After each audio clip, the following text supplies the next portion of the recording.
Hello friends, welcome to my channel. Today మనం 21 ఫిబ్రవరి 2025కి సంబంధించిన important current అఫైర్స్ని ఈ వీడియోలో డిస్కస్ చేద్దాము. టుడే అయితే చాలా ఇంపార్టెంట్ కరెంట్ అఫైర్స్ ఉన్నాయి. వీడియోని స్కిప్ చేయకుండా లాస్ట్ వరకు చూడండి.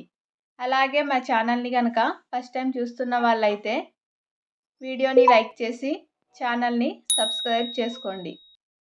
ఇందిరమ్మ ఇల్లు ప్రతిష్టాత్మకంగా చేపడుతున్న ఇందిరమ్మ ఇళ్ల పనులకు రాష్ట్ర ప్రభుత్వం నేడు 21న శ్రీకారం చుడుతోంది.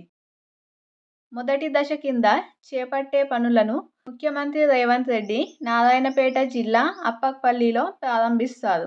మొదటి దశలో భాగంగా ఎక్కడ ఇందిరమ్మ ఇళ్లను ప్రారంభించడం జరుగుతుంది అంటే నారాయణపేట జిల్లా అప్పక్పల్లి. అలాగే నెక్స్ట్ ఈ నారాయణపేట జిల్లా అప్పక్పల్లిలో ఇందిరమ్మ ఇళ్లకు శంకుస్థాపన అనంతరం ఉమ్మడి మహబూబ్నగర్, రంగారెడ్డి జిల్లాలలో ఎంపిక చేసిన గ్రామాలలో అధికారులు పనులను ప్రారంభిస్తారు. వీటిని ప్రారంభించిన తేదీ వచ్చేసి జనవరి 2025 గణతంత్ర దినోత్సవం నాడు. ఈ ఇందిరమ్మ ఇండ్లతో పాటు మిగతా 3 పథకాలను మొత్తం 4 పథకాలను ప్రారంభించడం జరిగింది. అలాగే ప్రభుత్వం ఏటా నియోజకవర్గానికి 3,500 చొప్పున ఇండ్లను ఇవ్వనుంది. గరిష్టంగా ఏడాదికి 4.50 లక్షల ఇండ్లను ఇవ్వనుంది. ఈ పథకంలో భాగంగా ఇంటి నిర్మాణానికి సొంత స్థలం ఉన్నవారికి 5 లక్షలు, ఇల్లు లేని పేదలకు స్థలంతో పాటు భూమి లేని వాళ్ళకి స్థలంతో పాటు 5 లక్షలు ఇవ్వనున్నట్లు ప్రభుత్వం ప్రకటించింది. అలాగే తెలంగాణ ఉద్యమకారులకు 250 గజాల స్థలం ఇవ్వనుంది. మొదటి విడతలో 72,045 ఇందిరమ్మ ఇండ్ల నిర్మాణానికి శ్రీకారం చుట్టనున్నారు. ఇది తెలంగాణ అంశాలలో భాగంగా తెలంగాణ సంబంధించిన పథకాలలో చాలా ఇంపార్టెంట్ టాపిక్. టీజీపీఎస్సీ నిర్వహించే అన్ని ఎగ్జామ్స్లలో తెలంగాణ పథకాలలో భాగంగా వీటి నుంచి క్వశ్చన్స్ వస్తాయి. అలాగే నెక్స్ట్ చూసినట్లయితే ఎవరెస్ట్ అనేది ప్రపంచంలోనే అత్యంత ఎత్తైన శిఖరంగా పేర్కొంటారు. ఈ ఎవరెస్ట్ అనేది నేపాల్, టిబెట్ మధ్య ఉంది. నేపాల్, టిబెట్ మధ్య ఎవరెస్ట్ శిఖరం భూమిపైనే అత్యంత ఎత్తైన. దీని ఎత్తు వచ్చేసి 8,849 మీటర్ల ఎత్తులో ఎత్తైన ప్రాంతంగా ఉంది. దీన్ని మంచు పొర 150 మీటర్లు తగ్గిందని పరిశోధకులు గుర్తించారు. దీని మీద మంచు పొర ఇటీవల 150 మీటర్లు తగ్గినట్లు అమెరికాకు చెందిన పర్యావరణవేత్త మౌరీ పెల్టో 2023 అక్టోబర్ నుంచి 2025 జనవరి వరకు నాసా శాటిలైట్ చిత్రాలను విశ్లేషించి వివరాలను వెల్లడించడం జరిగింది. అలాగే ఇది చాలా ఇంపార్టెంట్. అంతర్జాతీయ ముప్పుగా మెదడు వాపు అంటూ స్వయం ప్రతిరక్షక రోగంగా గుర్తించిన మెదడు వాపు వ్యాధిని అంతర్జాతీయ ముప్పుగా ప్రపంచ ఆరోగ్య సంస్థ WHO గుర్తించింది.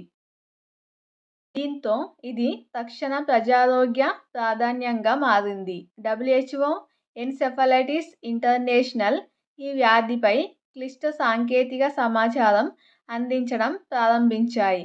WHO అనేది 1948లో ఏర్పడింది. దీని ప్రధాన కేంద్రం వచ్చేసి స్విట్జర్లాండ్లో ఉంది, జెనీవా. అలాగే నెక్స్ట్ చూద్దాం. సంక్రమికేతర వ్యాధుల పరీక్షలు ప్రారంభం. దేశవ్యాప్తంగా 30 ఏళ్లు లేదా అంతకంటే ఎక్కువ వయసున్న వారందరికీ సంక్రమికేతర అంటే నాన్ కమ్యూనికేబుల్ డిసీజెస్ వ్యాధులు సాధారణ క్యాన్సర్ పరీక్షలను కేంద్ర ఆరోగ్య మంత్రిత్వ శాఖ ప్రారంభించింది. ఈ నెల 30 వరకు ఈ పరీక్షలు జరగనున్నాయి. ఈ కార్యక్రమంలో ఆయుష్మాన్ ఆరోగ్య మందిర్, AAMలు, దేశవ్యాప్తంగా ఉన్న వివిధ ఆరోగ్య సంరక్షణ కేంద్రాల్లో national programme for prevention and control of non communicable diseases NPNCD కింద పరీక్షలు నిర్వహిస్తారు. అలాగే నెక్స్ట్ ఇంపార్టెంట్ టాపిక్ చూసినట్లయితే ఇవి ఎకనామీలో చాలా ఇంపార్టెంట్. వృద్ధి రేట్లకు సంబంధించిన questions compulsory economy point of వ్యూలో వస్తాయి. 2025లో GDP వృద్ధి రేటు 6.4%. ఈ ఏడాదిలో భారత జీడీపీ వృద్ధి 6.4% నెమ్మదించవచ్చని మూడీస్ అనలిటిక్స్ అంచనా వేసింది. 6.4%గా ఏ సంస్థ అంచనా వేసింది అంటే మూడీస్ అనలిటిక్స్. 2024లో జీడీపీ వృద్ధి 6.6%గా ఉంది. అయితే 2025లో 6.4%కి తగ్గించినట్లు చెప్పింది. 2047 కల్లా రూ. 3,000 కోట్లతో భారత్.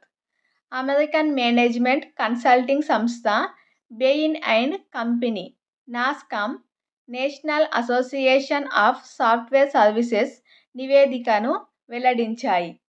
ఈ నివేదికలో ఈ కింది విధంగా అంచనాలు వేయడం జరిగింది.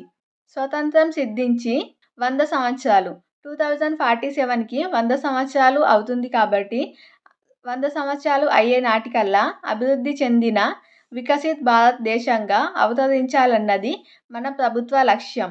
అయితే సరిగ్గా అదే సమయానికి భారత్ అధికాదాయ దేశంగా అవతరించనుంది. 23 నుంచి 35 లక్షల కోట్ల డాలర్లు దాదాపుగా 2,000 నుంచి 3,000 లక్షల కోట్ల స్థాయిలో భారత జీడీపీ నమోదు అవ్వచ్చని ఈ సంస్థ అనేది తెలిపింది. 2047 కల్లా భారత జీడీపీలో సేవల రంగం వాటా 60% చేరొచ్చు. అలాగే తయారీ రంగం, మ్యానుఫ్యాక్చరింగ్ సెక్టర్ వాటా 32%గా ఉండొచ్చని ఈ నివేదికలో తెలపడం జరిగింది.